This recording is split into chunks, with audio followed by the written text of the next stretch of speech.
Magandang araw sa inyong lahat. Tayo ay nagtipon-tipon muli sa ating plataporma at ako ay labis na natutuwa na makasama kayong lahat sa pagkakataong ito.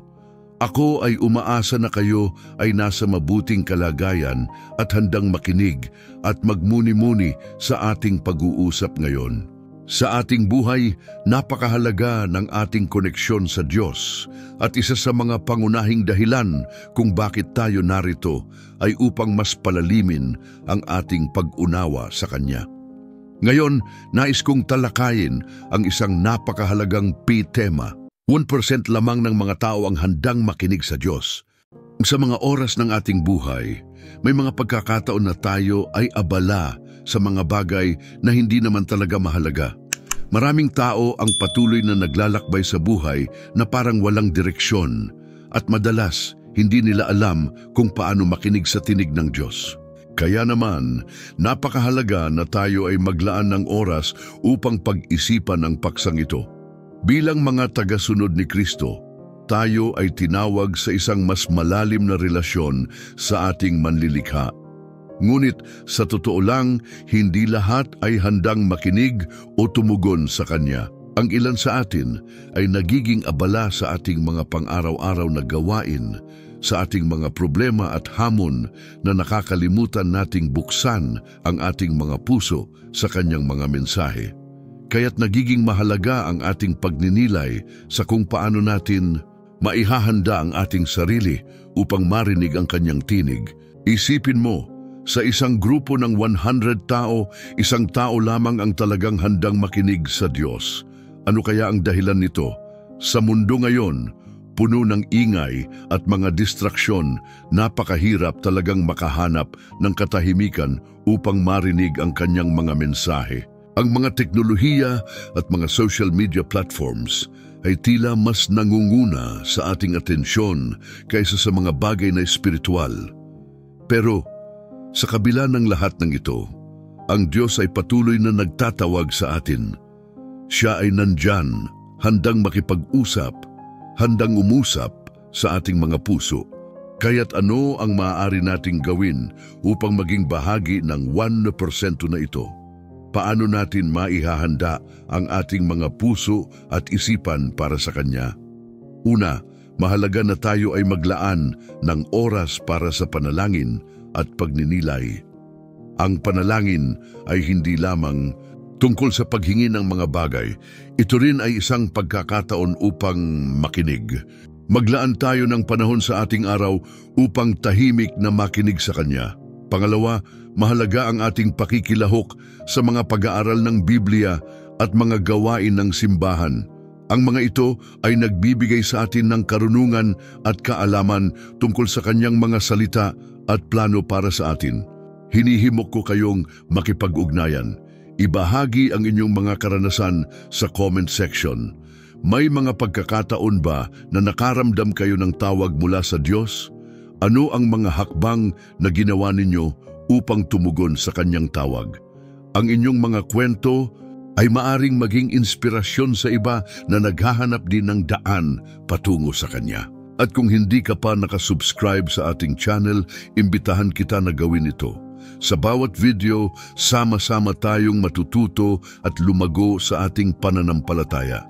Bilang pagtatapos ng ating pambungad, nais kong ipaalala sa inyo na ang ating paglalakbay sa pananampalataya ay hindi nagtatapos dito. Ito ay isang patuloy na proseso ng pagtuklas, pag-aaral at paglago. Sa bawat hakbang, ang Diyos ay nariyan, handang makinig at umalalay sa atin. Huwag tayong matakot na lumapit sa Kanya at ipahayag ang ating mga saloobin at damdamin. Tayo ay narito upang magpatuloy sa ating paglalakbay, sama-sama. Ngayon tayong lahat ay may pagkakataon na maging bahagi ng 1%. Huwag nating sayangin ang pagkakataong ito. Tayo ay magpatuloy sa pagninilay at pag-aaral sa Kanyang mga salita. Maraming salamat sa inyong pagdalo at inaasahan kong makasama kayong muli sa ating susunod na pag-uusap.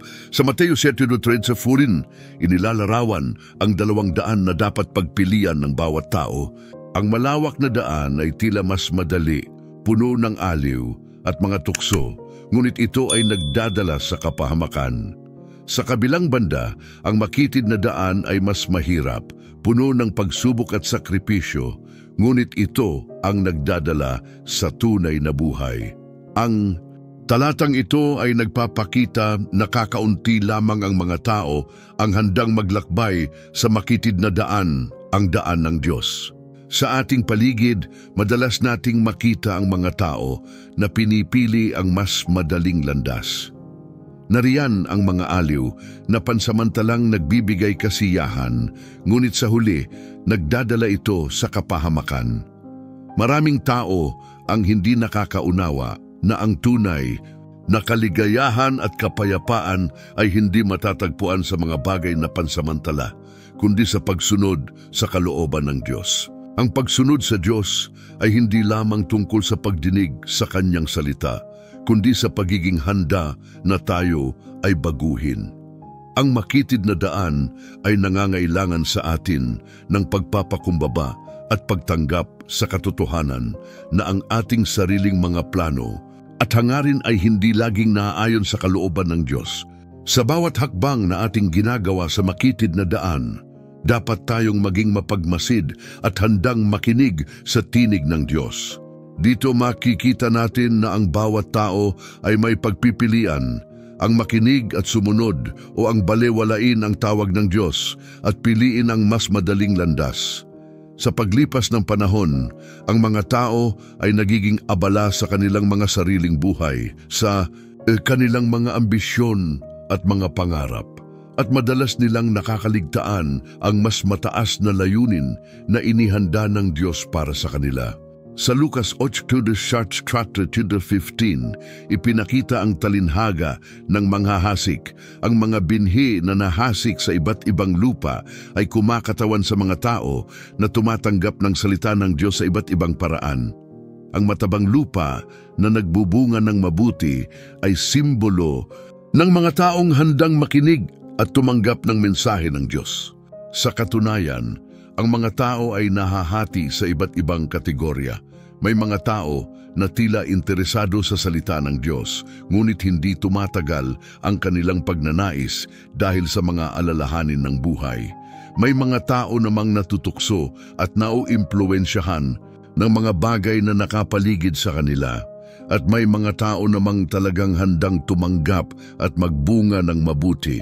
Ang pagkakaiba-ibang pagtanggap sa salita ng Diyos ay nagpapakita na hindi lahat ay handang makinig. Ang mga taong matatag at handang magbunga ay napakabihira. Sila ang mga nagtataguyod ng kanilang pananampalataya, hindi lamang sa salita kundi sa gawa. Ang kanilang mga buhay ay nagsisilbing patotoo sa mga tao sa kanilang paligid. Sa kabila ng mga pagsubok at hamon, sila ay nananatiling tapat sa kanilang panawagan. Sa ganitong paraan, nagiging inspirasyon sila sa iba na pahalagahan ang pagtawag ng Diyos. Sa Juan 3:27, sinasabi na ang mga tupa ng Diyos ay nakikinig at kumikilala sa kanyang tinig. Ang talatang ito ay nagpapatunay na ang mga tunay na tagasunod ay may kakayahang makinig sa kanyang tawag.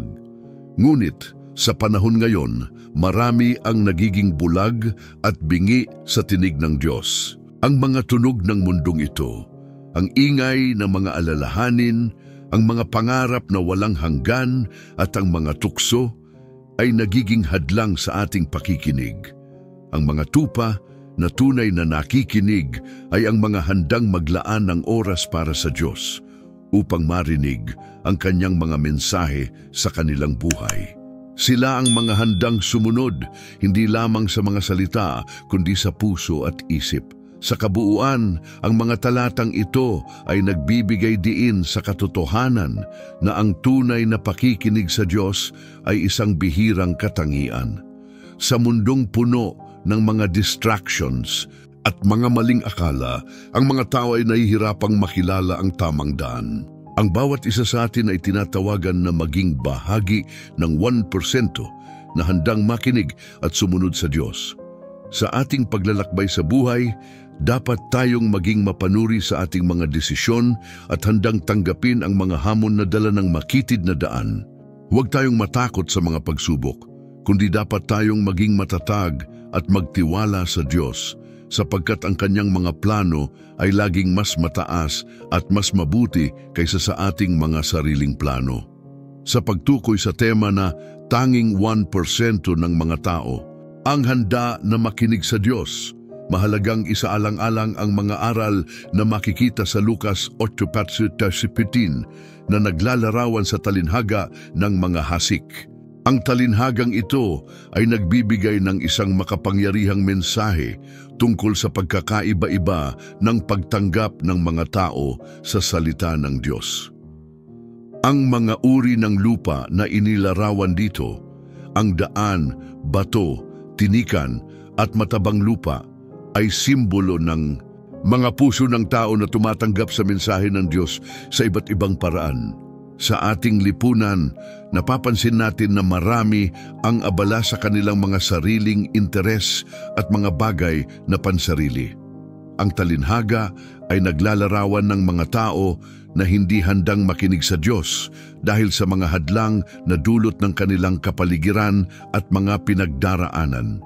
Ang mga taong tulad ng lupa sa daan ay maaaring simbolo ng mga taong walang malasakit, na ang kanilang isip ay abala sa iba't ibang bagay at hindi nakatuon sa salita ng Diyos.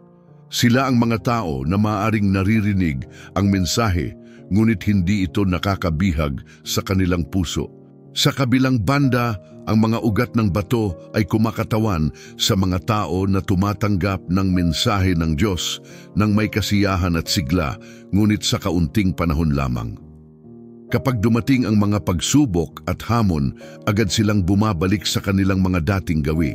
Ipinapakita nito na ang tunay na pagtanggap sa salita ng Diyos ay hindi lamang nakabatay sa emosyon, kundi sa matibay na desisyon na ipamuhay ang kanyang mga aral. Ang lupa na tinikan ay simbolo ng mga tao na may mga alalahanin at pagkabahala sa mundong ito. Sila ang mga nahihirapan na makahanap ng panahon para sa Diyos dahil sa mga material na bagay at mga pangarap na nauukol sa mundong ito.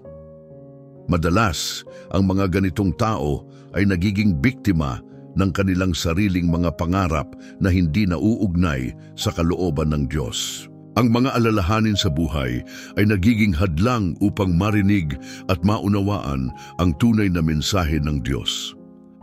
Sa huli, ang matabang lupa ay ang tanging simbolo ng mga handang makinig at tumanggap sa salita ng Diyos. Ang mga taong ito ay hindi lamang nakikinig, sila ay nagiging mga tagasunod at nagbubunga ng mabuti sa kanilang buhay. Sila ang mga tunay na nag-uugat sa kanilang pananampalataya at naglalakad sa makitid na daan patungo sa kaligtasan. Sa konteksto ng ating tema, sila ang kumakatawan sa 1% ng populasyon na handang makinig at tumugon sa tawag ng Diyos. Ang pagkakaalam na ang tanging 1% ng mga tao ang handang makinig sa Diyos ay dapat magsilbing hamon sa atin. Dapat tayong maging mapanuri sa ating mga sarili kung tayo ba ay kabilang sa 100% o hindi. Ang bawat isa sa atin ay may pananagutang dalhin ang salita ng Diyos sa iba. Sa kabila ng mga hadlang at pagsubok, dapat tayong maging matatag sa ating pananampalataya at patuloy na lumakad sa kalooban ng Diyos. Ang ating buhay at mga salita ay dapat magbigay liwanag sa mga taong nasa dilim. Isang mahalagang aspeto ng ating pananampalataya ay ang ating kakayahang makinig sa tinig ng Diyos. Sa Juan 10:27, sinasabi na ang kanyang mga tupa ay nakikinig at kumikilala sa kanyang tinig. Ito ay nagpapahiwatig na ang mga tunay na tagasunod ay mayroong ugnayan sa Diyos at handang sumunod sa Kanya. Ang pagkilala sa tinig ng Diyos ay hindi nangyayari sa isang iglap. Ito ay isang proseso ng pag-aaral at pagninilay-nilay na nangangailangan ng oras at dedikasyon. Sa ating paglalakbay, dapat tayong magdasal at humingi ng gabay upang matutunan ang pagkilala sa kanyang tinig. Ang pagiging handang makinig ay isang pagsasanay na nagmumula sa ating puso. Kung tayo ay bukas sa kalooban ng Diyos, makikita natin ang kanyang mga senyales sa ating buhay at madali tayong makakagawa ng mga desisyon na naaayon sa kanyang plano. Sa konklusyon, ang ating misyon bilang mga tagasunod ni Kristo ay hindi lamang ang makinig, kundi ang maging mga kasangkapan ng kanyang salita sa mundo. Dapat tayong magsikap na ihandog ang ating sarili bilang mga saksi ng kanyang pagmamahal at biyaya. Sa ganitong paraan, makakamit natin ang layunin ng ating pananampalataya at makatutulong tayo sa iba upang makilala rin ang Diyos.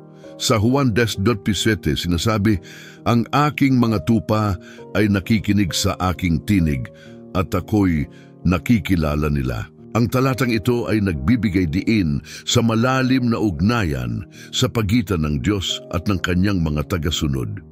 Sa konteksto ng ating paksa na tanging 1% ng mga tao ang handa na makinig sa Diyos, makikita natin na ang tunay na pakikinig at pagkilala sa tinig ng Diyos ay hindi lamang isang simpleng aksyon. Ito ay isang proseso ng pagbuo ng ugnayan na nangangailangan ng pagtalima at pag-unawa. Sa mundong ating ginagalawan, maraming mga boses ang umaabot sa atin mula sa mga social media, balita at iba pang mga tao. Sa dami ng mga ito, madalas nating nalilimutan ang tunay na tinig ng Diyos. Ang mga boses na ito ay maaaring maging hadlang sa ating pakikinig sa Kanya.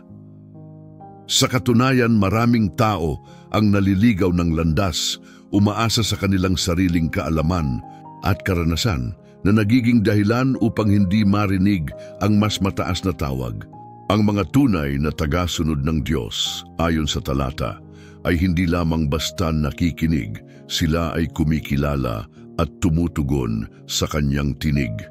Ngunit, sa nakalulungkot na katotohanan, kakaunti lamang ang handang gawin ito. Ang pagkilala sa tinig ng Diyos ay nangangailangan ng pagsisikap at pagnanais na lumakad sa kanyang mga daan. Para sa marami, ang makinig at tumugon sa Diyos ay isang hamon. Maraming mga tao ang nahuhumaling sa mga material na bagay at pansamantalang kasiyahan na nagiging dahilan upang hindi nila mapansin ang mga mensahe ng pag-ibig, pag-asa at kaligtasan na iniaalok ng Diyos. Sa Mateo 7:13-14, ipinapakita ang kahalagahan ng pagpili ng tamang daan. Ang makitid na daan ay hindi lamang simbolo ng kaligtasan. Ito rin ay simbolo ng pagsasakripisyo at pagpapaubaya sa kalooban ng Diyos. Kakaunti ang handang maglakbay sa landas na ito dahil sa mga pagsubok at sakripisyo na kaakibat nito. Ang talinhaga ng manghahasik sa Lucas 8:15 ay nagbibigay ng mas malalim na pag-unawa sa iba't ibang uri ng pagtanggap ng tao sa salita ng Diyos. Ang mga matabang lupa na nagbubunga ng mabuti ay kumakatawan sa mga tao na handang makinig, umunawa at tumugon sa mensahe ng Diyos. Ang iba sa kabilang banda ay maaaring may mga hadlang, ang mga tinik at batong lupa na pumipigil sa kanila na lumago.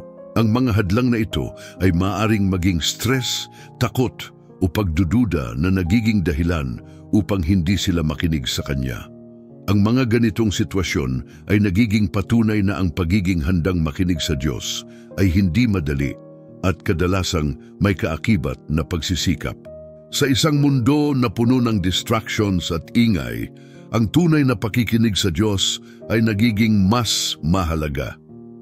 Ang mga tao na handang pahalagahan ang kanyang mga mensahe at makinig sa kanyang tinig ay tila parang iilang butil sa isang malaking balon ng buhangin. Sila ay may malalim na ugnayan sa Kanya at nagbibigay ng pagkakataon para sa Kanyang mga salita na maging buhay sa kanilang mga puso. Ang pagpili na makinig ay hindi lamang isang aksyon, kundi isang desisyon na dapat gawin araw-araw. Ang pagsisikap na makinig sa Diyos ay nagsisimula sa ating puso. Dapat tayong maging bukas sa Kanyang mga mensahe at handang maglaan ng oras upang makinig sa Kanya. Kailangan nating alisin ang mga hadlang na pumipigil sa atin, ang mga takot, pagdududa at mga distractions sa ating paligid. Sa pamamagitan ng panalangin at pagbasa ng Kanyang salita, maaari nating matutunan kung paano tunay na makinig at kumilala sa Kanyang tinig. Sa huli, ang pagiging bahagi ng 1% ng mga tao na handang makinig sa Diyos ay nangangailangan ng tapang at dedikasyon. Hindi ito isang madali o simpleng landas, ngunit ito ang daan patungo sa tunay na buhay at kaligtasan. Sa ating paglalakbay, mahalagang patuloy tayong magtanong sa ating mga sarili, nakikinig ba ako sa tinig ng Diyos? Sa mga susunod na sandali, tayo ay mag-aalay ng panalangin upang humingi ng gabay sa ating paglalakbay patungo sa Kanya. O Diyos, na makapangyarihan sa lahat, kami ay lumalapit sa iyo sa mapagpakumbabang puso.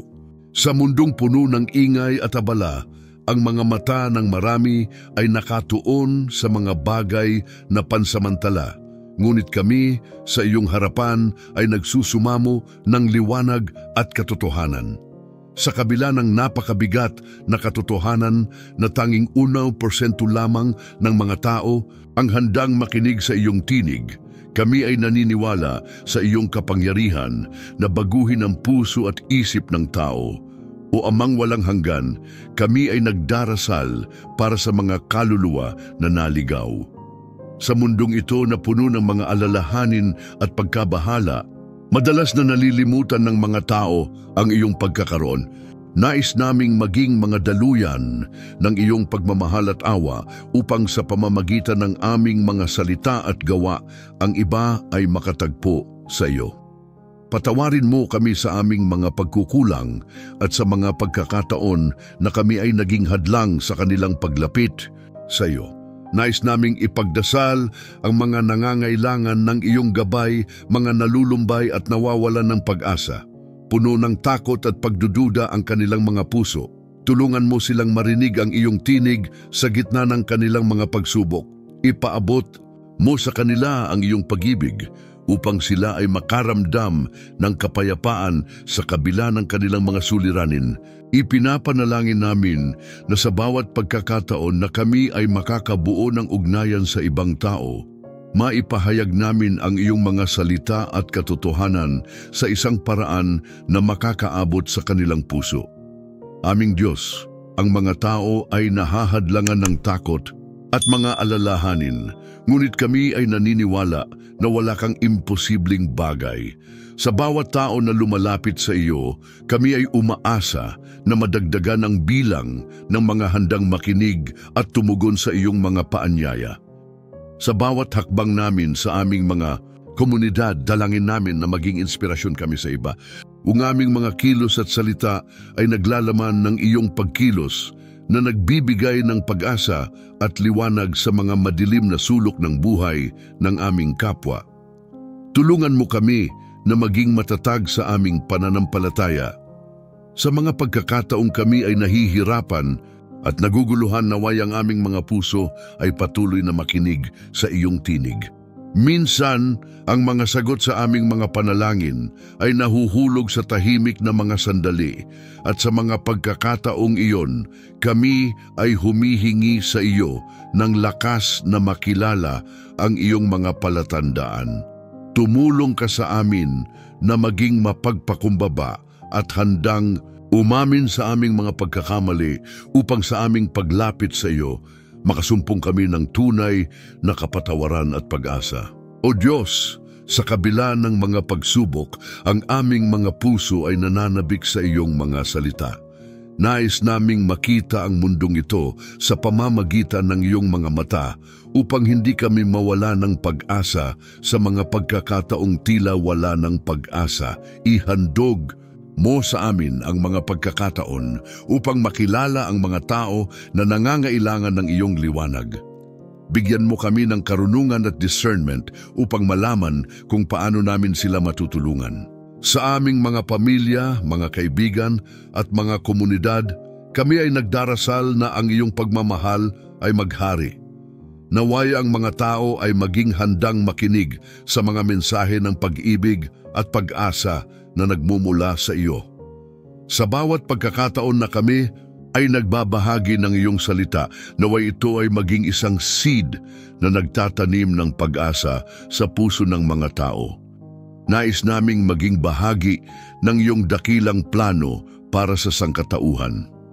Naway ang aming mga buhay ay maging testamento ng iyong kabutihan at katapatan. Sa bawat hakbang na aming tatahakin, naway makilala ang iyong pagkilos sa aming mga ginagawa. Sa mga oras ng hamon at pagsubok, tulungan mo kaming manatiling matatag at ang aming mga puso ay patuloy na umaasa sa mga bagay na hindi pa nakikita. O Diyos, sa panahon ng hirap, kami ay umaasa sa iyong mga pangako.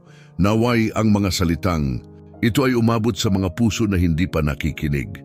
Sa iyong pangalan, kami ay nagdarasal na ang bawat tao ay makatagpo ng liwanag sa dilim, ng pag-asa sa kawalang katiyakan at ng pagmamahal sa gitna ng galit at pagkakahiwalay. O Diyos na makapangyarihan sa lahat, patuloy kaming lumalapit sa iyo, nagdadala ng aming mga panalangin at pag-asa. Sa mga oras ng pagsubok at pagdududa, kami ay nagpapakumbaba sa iyong harapan. Umaasa na ang iyong liwanag ay magdala ng gabay at lakas sa amin. Sa isang mundo na puno ng mga alalahanin, nais naming maging mga instrumento ng iyong kapayapaan at pag-ibig. Nais naming ipagdasal ang mga tao na nahaharap sa matitinding pagsubok sa kanilang buhay. Ang mga may sakit, ang mga nawawalan ng mahal sa buhay, at ang mga nalulumbay, kami ay humihiling ng iyong yakap at lakas para sa kanila. Ipinapanalangin namin na sa gitna ng kanilang mga pagsubok, sila ay makatagpo ng mga taong handang makinig at sumuporta. Naway ang kanilang mga puso ay mapuno ng pag-asa at ang kanilang mga isip ay maging handa na tumanggap ng iyong mga mensahe. O Diyos, kami ay nananampalataya na sa bawat araw, may mga pagkakataon kaming lumapit sa mga tao na nangangailangan ng iyong pagmamahal. Bigyan mo kami ng tapang at kaalaman upang maipahayag ang mga mensahe ng pag-asa at aliw sa mga taong ito. Naway maging sensitibo kami sa mga pangangailangan ng aming kapwa at sa bawat pagkakataon na kami ay makikisalamuha, naway ang aming mga puso ay mapuno ng malasakit at kabutihan. Sa aming mga pamilya, kami ay nagdarasal na ang iyong pagmamahal ay maghari sa bawat tahanan. Sa mga pagkakataong nagkakaroon ng hindi pagkakaintindihan, tulungan mo kaming maging mapagpatawad at maunawain. Nais naming maging mga daluyan ng iyong kapayapaan, upang sa bawat ugnayan, ang aming mga salita at gawa ay maging dahilan ng pagbubukas ng puso ng iba sa iyong liwanag.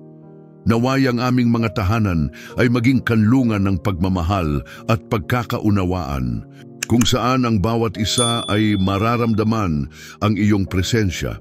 Sa mga pagkakataon na kami ay nagiging abala sa mga bagay na material at pansamantala, tulungan mo kaming muling mag-focus sa mga bagay na tunay na mahalaga. Naway hindi kami maligaw ng landas, kundi palaging maging handa na makinig sa iyong tawag. Ang mga pagkakataon na kami ay nagsasagawa ng kabutihan para sa iba ay naway maging mga pagkakataon din upang ipakita ang ating pananampalataya at pagmamahal sa iyo. O Diyos, sa bawat hakbang na aming tatahakin, naway maging matatag kami sa aming mga prinsipyo at pananampalataya. Sa mga oras ng hamon, tulungan mo kaming manatiling nakatuon sa iyong mga salita.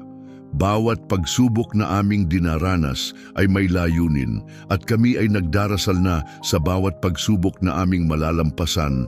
Kami ay lumakas at higit pang maging inspirasyon sa iba. Ipakita mo sa amin ang mga pagkakataon upang maging mga tagapaghatid ng pag-asa sa mga taong nawawalan ng tiwala sa kanilang sarili at sa kanilang kinabukasan. Ang aming mga komunidad ay nangangailangan ng iyong liwanag, O Diyos. Sa bawat sulok ng aming bayan, maraming mga tao ang naguguluhan at nahihirapan. Naway ang aming mga salita at gawa ay maging mga tulay upang sila ay makatagpo sa iyo. Sa mga pagkakataon na kami ay may pagkakataong maglingkod, tulungan mo kaming gawin ito ng may pusong tapat at puno ng pagmamahal. Sa huli, O Diyos, kami ay nagdarasal na sa bawat panalangin na aming ibinubuhos. Ito ay umabot sa mga puso na hindi pa nakikinig sa iyong tinig. Ipadama mo ang iyong pagmamahal sa mga tao na nahuhulog sa dilim at bigyan mo sila ng liwanag na tatahak sa tamang landas.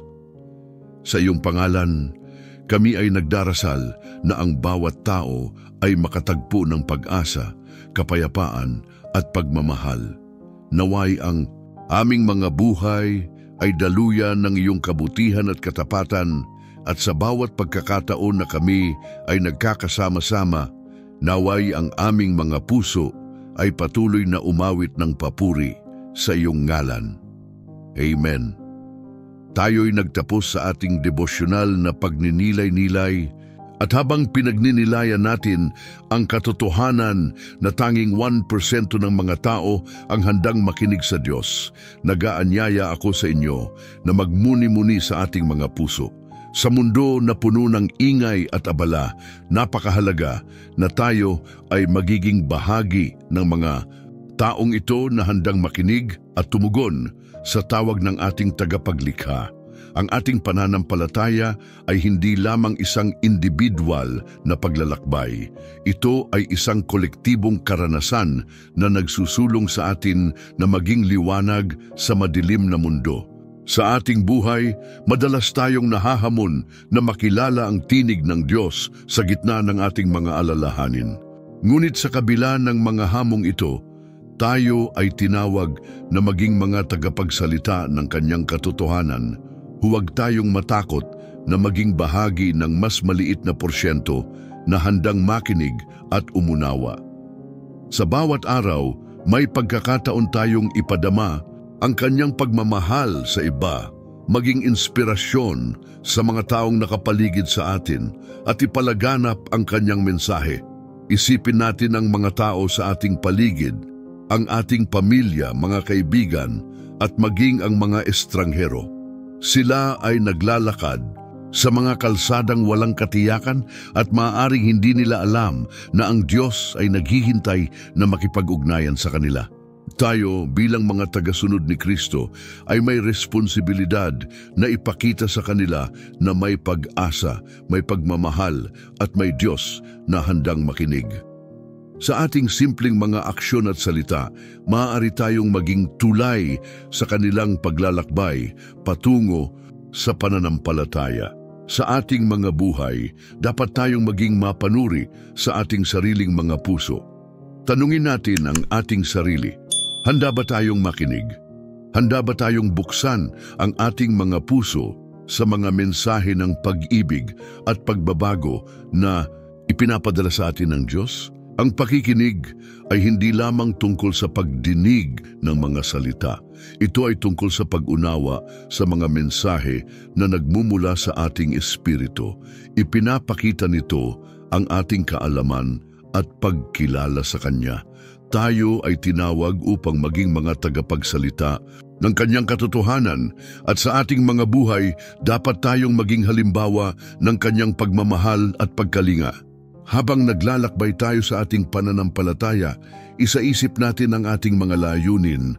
Huwag tayong matakot na maging bahagi ng 1-2% na handang makinig. Sa halip, yakapin natin ang ating misyon na ipakalat ang Kanyang salita. Sa bawat pagkakataon, ipakita natin ang ating pananampalataya sa mga gawa. Magbigay tayo ng pag-asa sa mga nangangailangan at ipakita ang pagmamahal na nagmumula kay Kristo. Ang mga simpleng bagay na ating ginagawa ay maaaring magdulot ng malaking pagbabago sa buhay ng iba. Sa pagtatapos ng ating pagninilay, naway maging inspirasyon ang mga salitang ito para sa atin. Huwag tayong mawalan ng pag-asa sa kabila ng mga pagsubok. Patuloy tayong manalangin at makinig sa tinig ng Diyos. Huwag tayong matakot na tumayo at ipahayag ang Kanyang katotohanan. Sa ating mga puso, isulat natin ang Kanyang salita at ipalaganap ito sa mundo. Sa pamamagitan ng ating mga buhay, naway maging bahagi tayo ng pagbabago na ating hinahanap. Tayo ay tinawag hindi lamang upang makinig, kundi upang maging mga tagapagsalita ng Kanyang pagmamahal sa lahat ng dako. Patuloy tayong magdasal, makinig at kumilos. Ang ating Diyos ay laging nandyan, handang makinig at gumabay sa atin. Naway patuloy tayong maging handang makinig sa Kanya at maging inspirasyon sa iba upang sila rin ay maging bahagi ng 1% na ito.